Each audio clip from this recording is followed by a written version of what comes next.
अस्सलाम वालेकुम दोस्तों, कैसे हो? मुझे उम्मीद है कि आप सब सही होंगे। न्यू अपडेट के साथ मैं आपके सामने फिर हाजिर हो चुके हैं। अगर आप कुवैत में रहते हैं, कुवैत की खबर से हमेशा के लिए अपडेट रहना चाहते हैं तो ये वीडियो आप शुरू से लेकर आखिर तक देखते रहिए।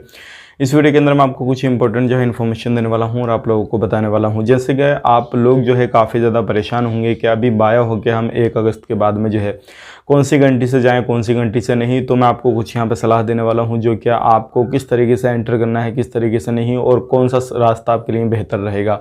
और भी कुछ बड़ी अपडेट आ रही है जो कि आपको जान लेना ज़रूरी है, जो कि एयरलाइंस के हवाले से बहुत सारी जो चीज़ें हैं वो आपको ध्यान रखनी है। और टिकट कैंसिल होने के बाद में कौन कौन से एक्सक्यूज़ जो है वो दिए जाते हैं और क्या क्या चीज़ें अभी हो रही हैं, तो सारी चीज़ों के बारे में हम बात करेंगे। टिकट प्राइस के बारे से भी और कितना खर्चा आपका हो सकता है वो भी। अगर आप हमारे चैनल पर पहली बार आए हैं, चैनल को सब्सक्राइब करें और साथ ही साथ बेल आइकन ज़रूर प्रेस कर दें ताकि हमेशा आपको इसी तरीके से अपडेट मिलती रहे और आप हमेशा हमारे साथ में जुड़े रहें।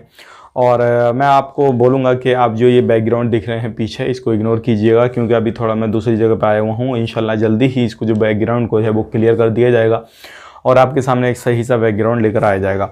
तो सबसे पहले हम बात कर लेते हैं, अगर 1 अगस्त के बाद में आप एंट्री करना चाहते हैं तो सभी को मालूम है कि वैक्सीन लगा हुआ होना ज़रूरी है और उसके बाद में आपके पास में सर्टिफिकेट वगैरह अपलोड करना ज़रूरी है। इसके हवाले से हमने ऑलरेडी काफ़ी ज़्यादा वीडियो जो है अपलोड कर रखे हैं, किस तरीके से आपको जो है सर्टिफिकेट अपलोड करना है, कौन कौन से एप्लीकेशन आपको ज़रूरी हैं अगर आप कुवैत में एंटर करते हैं, वहाँ पर जाने के बाद और जाने से पहले और एयरपोर्ट पर क्या क्या चेकिंग होगा।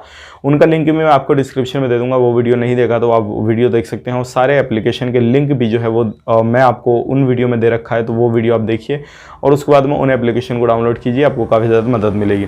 अब बात कर लेते हैं यहाँ पे बाया हो के आप जाना चाहते हैं किसी भी कंट्री को, तो सबसे पहले मैं आपको बताना चाहूँगा, अगर किसी भी जैसे कि आप लाइक इंडिया, पाकिस्तान, नेपाल, बांग्लादेश, श्रीलंका से हैं तो आप बाया होकर जाना चाहेंगे तो डायरेक्टली फ़्लाइट जो है काफ़ी ज़्यादा आपको बाया होकर जाएंगे तो बहुत महंगी मिलने वाली है फ़िलहाल में। अगर आपको सच ये मान के चलिए जल्दी इमरजेंसी जाना है, कुछ ना कोई चीज़ आपके वहाँ पे जाकर इमरजेंसी आपका कफिल या कंपनी बुला रही है तो आप बाया होकर जा सकते हैं, कोई भी परेशानी नहीं है। लेकिन आपका जो है कहीं पर भी 14 दिन क्वारंटाइन रहने की ज़रूरत नहीं है।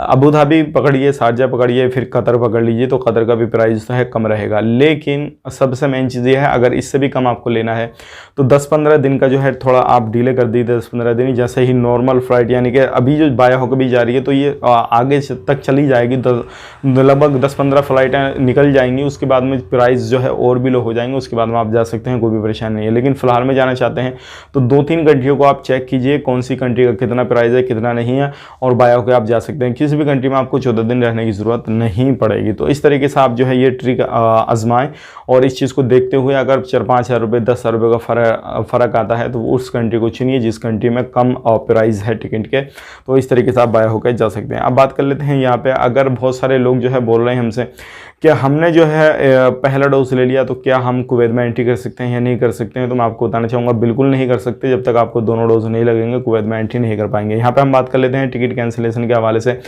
बहुत सारी कंपनियां ये करती हैं, एयरलाइंस वगैरह जो है बहुत सारा बुकिंग जो है वो कर लेती हैं एक फ़्लाइट का, और आपको मालूम है अभी जो फ़्लाइट की लिमिट डाल रखी है वो सारी चीज़ें चल रही हैं, लेकिन उसके बावजूद जो है फ़्लाइट की टिकट जो है बाद में कैंसिल होती हैं और जो एयरलाइंस वगैरह है, जो कंपनियां हैं वो ज़िम्मेदार ठहराती हैं DGCA को, यानी कि एयरपोर्ट को। तो अभी जो है इस तरीके से कोई भी कंपनी अगर किसी भी तरीके से ज़िम्मेदार एयरपोर्ट को ठहराती है, DGCA को ठहराती है, तो उस पर जो है चेकिंग वगैरह किया जाएगा। और अगर आपके साथ में इस तरीके से कोई भी चीज़ होती है तो बहुत सारी कंपनियां इस तरीके से ज़्यादा जो है टिकट बुक करती हैं, उसके बाद में कुछ कैंसिल मारती हैं और कुछ लोगों का पेमेंट भी रुक जाता है। तो ये सारी चीज़ें चेकिंग चल रही हैं और उनकी कंपनियों के खिलाफ जो है कानूनी कार्रवाई की जाएगी अगर इस तरीके से कोई भी कंपनी करते हुए पाई गई तो। ये थी कुछ आपको मेरी तरफ से सलाह। अगर आप एंट्री करना चाहते हैं कुवैत में तो बेशक एंट्री कर सकते हैं, अगस्त से कोई भी परेशानी नहीं है। लेकिन रूल रेगुलेशन है, उनका वीडियो भी मैंने आपको डिस्क्रिप्शन में दे रखा है, वो जाकर वीडियो देखें। और सऊदी अरब की न्यूज़ भी आई है, काफ़ी बड़ी न्यूज़ है, वो भी आपके लिए अच्छी न्यूज़ है, तो वो भी आप जाकर देख सकते हैं। मिलेंगे किसी नेक्स्ट वीडियो में, तब तक के लिए आप अपना ख्याल रखें, अपनी फैमिली वालों का ख्याल रखें। Take care, bye bye.